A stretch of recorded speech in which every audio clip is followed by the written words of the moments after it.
نبلونكم بشيء من الخوف والجوع ونقص من الأموال والأنفس والثمرات وبشر الصابرين আল্লাহ তাআলা বলেন ওয়ালানাবলুওয়ান্নাকুম বিশাইইম মিনাল খাউফ, আমি আল্লাহ অবশ্যই অবশ্যই তোমাদের পরীক্ষা নিব বিশাইইম মিনাল খাউফি, ভয় দিয়ে, ওয়াল জুই, ক্ষুধা দিয়ে, ওয়া নাকসিম মিনাল আমওয়ালি ওয়াল আনফুসি ওয়াস সামারাত, তোমাদের জান, তোমাদের মাল, তোমাদের চেষ্টা, তোমাদের মেহনত, তোমাদের ক্ষেত, তোমাদের ফসল ইত্যাদির ক্ষতি দিয়ে অবশ্যই আমি তোমাদের পরীক্ষা নিব।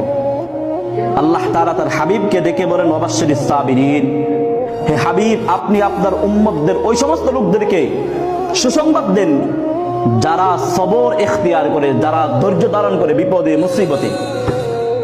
আল্লাযীনা ইযা আসাবাতহুম মুসিবাহ ক্বালু ইন্না লিল্লাহি ওয়া ইন্না ইলাইহি রাজিউন, যারা বিপদে পড়লে, মুসিবতে পড়লে, পরীক্ষায় পড়লে ক্বালু বলে ইন্না লিল্লাহি ওয়া ইন্না ইলাইহি রাজিউন, আমরা আল্লাহ তাআলার জন্যই আমাদের জীবন, আমাদের মরণ সবকিছুই আল্লাহ তাআলার জন্য, ওয়া ইলাইহি তুরজাউন, আর তার নিকটে আমাদেরকে ফিরে যেতে হবে।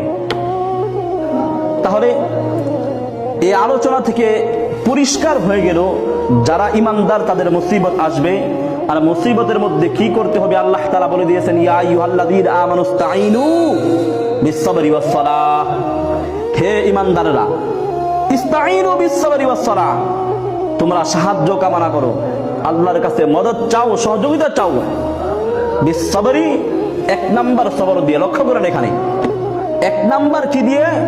সবর দিয়ে। সবর মুসিবতের মধ্যে সবচাইতে বেশি দরকার সবর।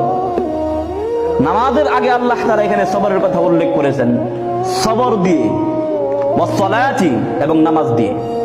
সবর আর নামাজ দিয়ে তোমরা আল্লাহ তাআলার কাছে কি করো?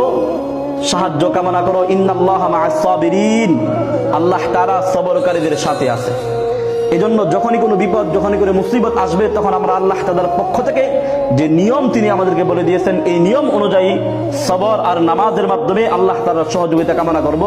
আল্লাহ তাআলা বলেছেন ওয়াকালা রাব্বুকুম উদউনি আস্তাজিব লাকুম, যে আমাকে ডাকবে আমি তার ডাকে সাড়া দিব, যে মুসিবতে পড়বে তার মুসিবত আমি উদ্ধার করব। তবে শর্ত হচ্ছে, এক নাম্বার কাজ সবর, দুই নাম্বার কাজ নামাজ।